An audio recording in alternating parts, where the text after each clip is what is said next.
बिस्मिल्लाहिर्रहमानिर्रहीम। नाज़रीन किराम, अस्सलामु अलैकुम वरहमतुल्लाहि वबरकातुहू। नाज़रीन किराम, मौलाना रूमी ने सुल्तान महमूद गज़नवी का एक अजीब वाक़या लिखा है जो बड़ा इबरतखेज़ और सबक आमोज़ है। मौलाना रूमी लिखते हैं कि सुल्तान महमूद गज़नवी के ज़माने में चोरों का कुछ ज़ोर हो गया था। बादशाह उसकी वजह से परेशान हुआ और चोरों को पकड़ने के लिए एक अजीब तदबीर निकाली कि शाही लिबास उतार कर चोरों का सा लिबास पहन लिया और शहर में गश्त करने लगा। एक जगह पर देखा कि बहुत से चोर इकट्ठे बैठे हुए आपस में बातें कर रहे हैं। बादशाह भी उनमें बैठ गया। चोरों ने पूछा कि तुम कौन हो? बादशाह ने कहा, मैं भी तुम जैसा हूँ। चोरों ने समझा कि ये भी कोई चोर है। उन्होंने कहा, तुम कोई अपना हुनर बताओ, अगर तुम्हारे अंदर कोई हुनर होगा तो तुमको अपने साथ शरीक कर लेंगे, वरना नहीं। बादशाह ने कहा, पहले अपना अपना हुनर बताओ, फिर मैं भी अपना हुनर बताऊंगा। एक चोर ने कहा कि मैं ऊंची से ऊंची दीवार फांद कर मकान में दाखिल हो जाता हूँ, अगरचे बादशाह का किला ही क्यों ना हो।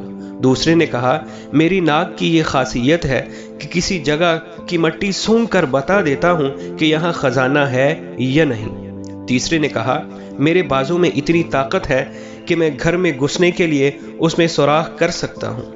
चौथे चोर ने कहा कि मैं माहिर हिसाब हूँ, कितना बड़ा खजाना क्यों ना हो, चंद लम्हों में हिसाब लगाकर तकसीम कर देता हूँ। पांचवें चोर ने कहा, मेरे कानों में ऐसी खासियत है कि मैं कुत्ते की आवाज़ सुनकर बता देता हूँ कि कुत्ता क्या कह रहा है। छठे चोर ने कहा, मेरी आँख में ये खासियत है कि जिस चीज़ को रात में देख लेता हूँ, दिन में उसको पहचान लेता हूँ। अब बादशाह ने कहा, मेरी दाढ़ी में ये खासियत है कि जब मुजरिमीन को फांसी के फंदे के हवाले किया जाता है, उस वक्त अगर मेरी दाढ़ी हिल जाती है तो मुजरिमीन फांसी के फंदे से बच जाते हैं। चूंकि वह बादशाह था तो उसने एक खास लतीफ़ अंदाज से अपना हुनर और कमाल बयान किया।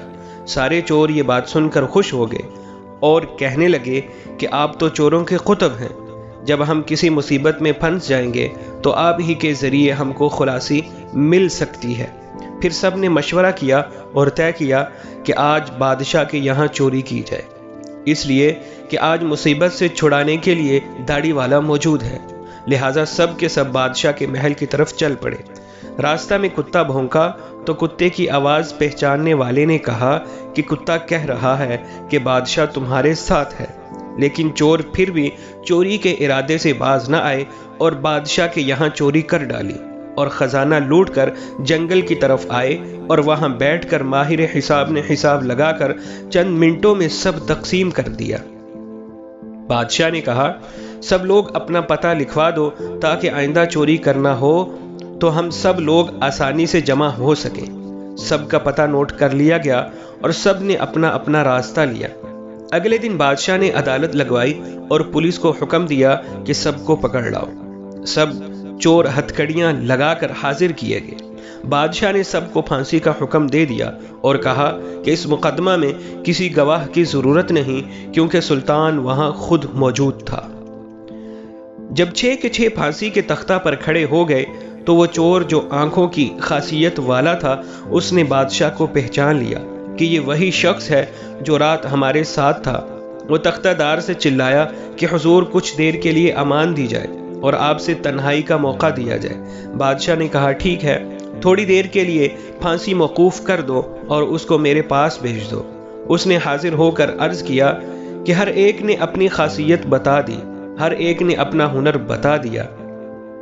हमारे वो हुनर जिन पर हमको नाज था, उन्होंने हमारी बदबख्ती को और बढ़ाया कि आज हम तख्तेदार पर हैं। ऐ बादशाह, मैंने आपको पहचान लिया है कि आपने वादा फरमाया था जब मुजरिमों को तख्तेदार पर चढ़ाया जाता है, अगर उस वक्त मेरी दाढ़ी हिल जाती है तो मुजरिमीन फांसी से निजात पा जाते हैं। लिहाजा आप अपना हुनर जाहिर फरमाएं ताकि हमारी जान खुलासी पाए। सुल्तान महमूद ने कहा, तुम्हारे हुनरों ने तो तुम्हें मुब्तला कहर कर दिया है, लेकिन ये शख्स जो सुल्तान का आरिफ था, उसकी चश्मे सुल्तान शनास के तुफैल मैं तुम सबको रिहा कर रहा हूँ। इस अजीब व गरीब किस्सा को बयान करके मौलाना रूम कहते हैं कि दुनिया में हर शख्स अपने हुनर पर नाज कर रहा है। बड़े बड़े अहले हुनर अपनी बस मस्तियों में मस्त और खुदा से गाफिल हैं, لیکن کل قیامت کے دن ان کے یہ ہنر کچھ کام نہیں آئیں گے، بلکہ یہی دنیاوی ہنر ان کو مبتلائے قہر و عذاب کر دیں گے۔ اور اس کے برخلاف جن لوگوں نے اس دنیا کے اندھیرے میں اپنے حقیقی بادشاہ اللہ جل شانہ کو پہچان لیا اور اس کی معرفت اپنے دلوں میں پیدا کر لی، قیامت کے دن یہ خود بھی نجات پائیں گے اور ان کی سفارش گناہ گاروں کے حق میں بھی قبول کی جائے گی۔